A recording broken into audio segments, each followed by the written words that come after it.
let's get this out of the way early in this video and just let you know that I was absolutely wrong about pending home sales. Pending home sales, I had expected to be down at least 5%, negative 5%. My logic felt solid. We were hearing from agents across the country that there were tumbleweeds and crickets. We were hearing that open houses were not attended. And of course, we had this little thing called the U.S. presidential election. I felt rather confident in my call. Well, I was wrong. While I had expected pending home sales to be down 5%, they were actually up 2%. They were positive 2% month on month, and they were actually up 6.6% year on year. So I like to celebrate my wins, and I like to acknowledge my mistakes. And given pending home sales was up, not down, I was clearly wrong, and I thought I owed you that this morning. I did dig into new home sales a little bit more. New home sales, again, shockingly surprised, down 17.3% month on month, 9% year on year. There was a significant drop in the South, and I learned some data thanks to Mike Simonson from Altos Research that I did not know. Maybe you did not know. Did you know that 60% of new home construction is usually produced in the South? Like you, I had no idea. So again, when there is maybe some significant weather events, maybe like back-to-back hurricanes, maybe, just maybe, there is not a lot of new homes sold. So what we saw last month, which again was the cause for the large drop, nationally, 17.3%, was a 32% drop in the South. The South did about 130,000 less homes. So the headline number for new home sales is a disaster. But is it explainable? I don't know. I think one of two things happen. One is obviously weather related. Two, maybe if you want to be a glass half empty person, maybe there is a new trend going on. So at the end of the day, for new home sales, we simply have to wait till next month, see if there is some give back, because maybe it was just transactions delayed versus transactions destroyed. So again, it is something to look out for. I do want to congratulate or thank William. William was our new school member. He joined in the last 24 hours. Don't forget to join school. I am seeing more and more comments about how do you join school. You can go to school.com, just search one rental at a time. I try to put the links in. Sometimes they work, sometimes they don't. Sometimes YouTube removes them from comments. But they're there. Just go to school.com, one rental at a time. Pretty easy to find. And then I want to congratulate somebody for getting a black card. Amin and Stella. Congratulations for getting your second deal. Very proud of you. Congratulations. Your card will go out in the mail. Pretty awesome, Amin and Stella. Put that right there. Let's talk about Goldman Sachs. Goldman Sachs put out a piece yesterday. Actually, I think it might have been the day before, talking about the cost or impact of tariffs. Goldman Sachs believes that if the tariffs are implemented as described, that we could look for about a 1% increase in inflation. I think there's one thing that you and I can agree on is that the tariffs talked about or threatened will not be the ones that are implemented. Again, there is negotiation. There is saying things to get people to the table. I am one that believes we certainly will have some tariffs, but there will be a scalpel versus the sledgehammer that is often discussed. But hey, if a sledgehammer is used, Goldman Sachs says we can expect a 1% increase in inflation. And you and I know what that means. That means the Fed is on hold. The Fed will not be cutting rates if inflation is increasing. To that end, because it is such a short week, we got a bunch of economic data today that's worth talking about. We'll start with inflation. We got our third and final inflation reading for the month. Remember, it's CPI, PPI, and then PCE. We got PCE, personal consumption expenditures. As expected, they went up. The trend is broken. Headline went from 2.1 to 2.3. Core went from 2.7 to 2.8.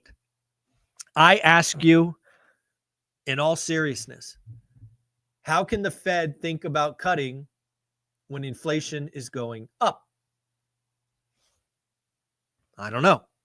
I don't know how you could cut with inflation going up. Well, maybe the unemployment market, maybe the job market is suffering. Well, we got our weekly unemployment claims, and they too are down. The weekly unemployment claims were down 2,000 to 213,000. Pretty interesting. I put out a video the other day with Beth Traverso, top 1% agent in the country, and we talked about the housing market has just flipped. I don't know why that video got so much hate. Apparently, we triggered some Crash Bros, and more importantly, Crash Bro followers with all the nastiness that they left in the comments. Basically, what we said is what Beth and other agents were seeing. Activity after the election was higher. And apparently, that pissed a lot of people off. Well, you know what? We've got real data now. This ain't feelings. This ain't some open house, agent. Purchase applications for the week up 12.4%. So you disrespectful and hateful trolls, you're wrong. You're not paying attention. You're living in an echo chamber, and you need to get your head examined. Purchase applications are up. Beth was right.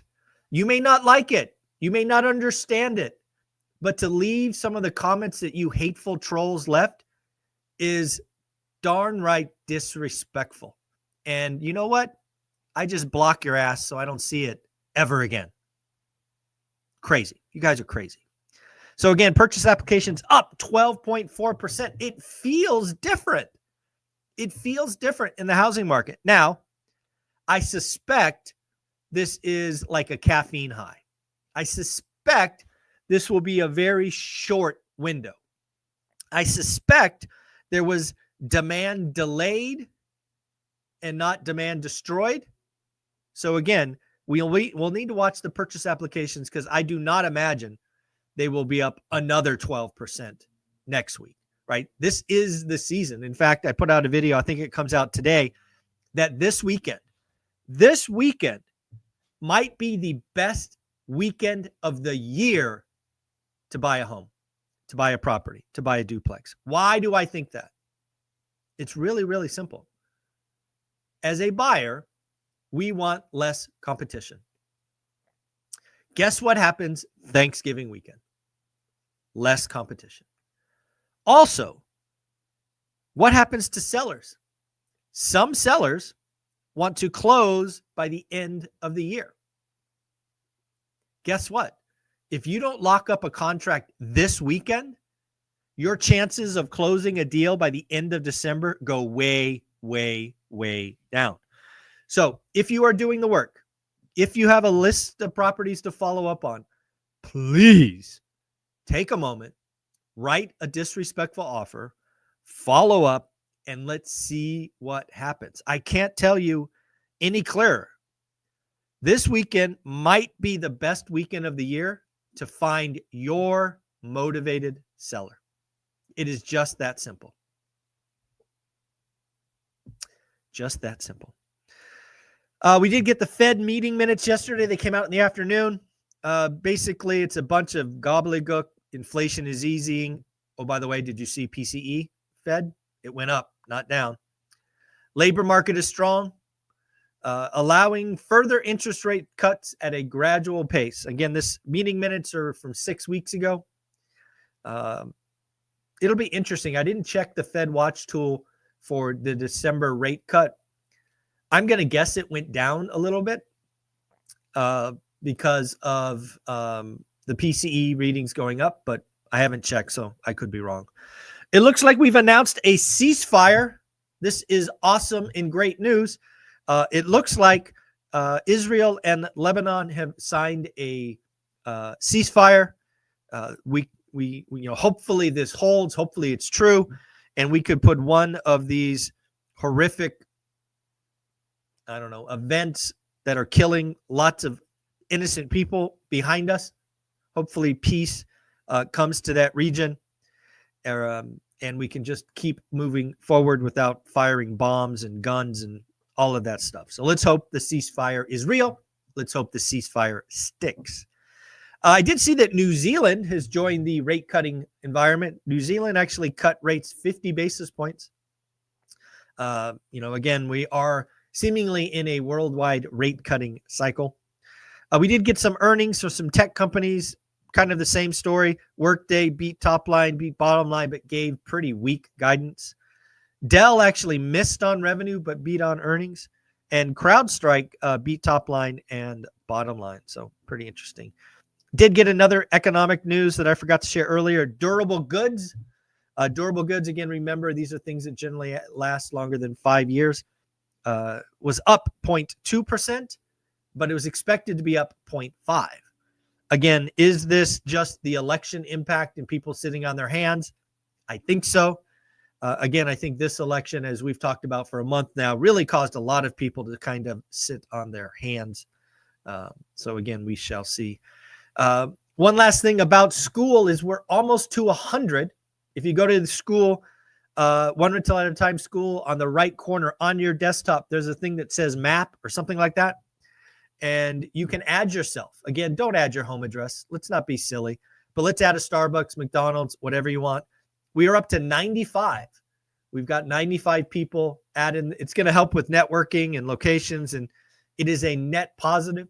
We have 350 folks in the group. So if you can take this as a nice ask to add yourself, I'd love to get over 100. If we can get over 100 today, that would be amazing. And then the final thing, after seeing the new home sales data disappoint, I made a prediction on X or Twitter. I said, guess what's going to happen now? I said, home builders, right? Home builders were relying on 4.99% 30-year money, right? These rate buy downs to move product. I said, guess what? I predict a national home builder will release 3.99% 30-year money in at least one of their building communities and call it an end-of-year special. They will give you 3.99% 30-year money if you buy in November and close in December. I made that call, and not 4 or 6 hours later, the great Lance Lambert sent me a picture of Lennar in Colorado. Lennar in Colorado is offering 3.99% at a couple of communities. So another prediction called, another prediction right. Again, pretty interesting stuff. Folks, I know they're YouTube. If you watch on YouTube, usually you get some year-end statistics. I do want to shout out Amin again. He sent me the pictures, and apparently he is my #1 fan. Daily financial news, ORAT, all of that is his #1, #2 podcast or listen. So thank you for all the support, guys. I know a lot of you tune in for the daily financial news. In fact, there are 184 of you right now watching this. Thank you. We will be doing the daily financial news tomorrow, but it's Thanksgiving. But it is Thursday, and Thursday means I record. I don't know that I'll be recording any other videos because I think most people will say, no, not this week. But hey, I'll be there for it. I just want to say thank you. I'm thankful for each and every one of you. I'm thankful for allowing you to let me grow this channel, this community my way. Again, we do everything live. We don't edit. We don't advertise. We just keep showing up. We keep doing the work. I really thank you for giving this guy something to do, right? After we retired in 2018, I was really depressed. I didn't feel like I was contributing, and I almost got a job. And it's because of this channel, because of the one rental at a time movement, that I can spend a couple of hours with you each day. And that's enough for me to feel like I'm contributing. So I want to thank you for allowing me to do that, allowing me to find my way. And I look forward to seeing what we do next. So don't forget to join school. Buy your tickets to the Vegas event. It is going to sell out. It'd be a shame if you don't make it to the Vegas event. I know a lot of you are planning to go, but you haven't bought tickets yet. And I keep telling you, I can't expand the room. We are taking it to max capacity. So if you try to buy tickets and they're sold out, sorry, I can't do anything about it this year. So get your tickets, buy your flights, book your hotels. Let's have some fun in Vegas in February. Take care. Keep being awesome. Later.